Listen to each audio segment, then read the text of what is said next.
আসসালামু আলাইকুম।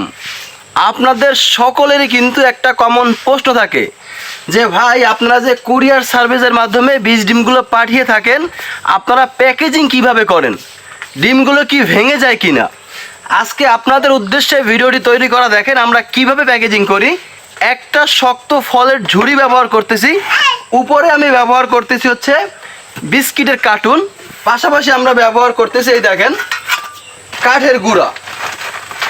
আমরা কিন্তু পর্যাপ্ত পরিমাণে এই যে কাঠের গুঁড়াগুলো ব্যবহার করি।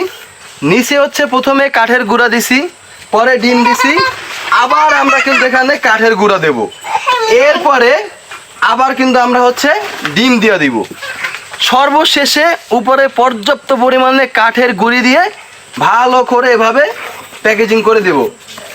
এরপর উপরে লিখে দিব ডিম আছে সাবধান। ইনশাল্লাহ আমরা শতভাগ আশাবাদী আপনারা খুব ভালোভাবে এই বীজ ডিমগুলো অক্ষত অবস্থায় হাতে পেয়ে যাবেন। পাশাপাশি আপনারা ভালো একটা হ্যাচিং রেট পাবেন ইনশাল্লাহ।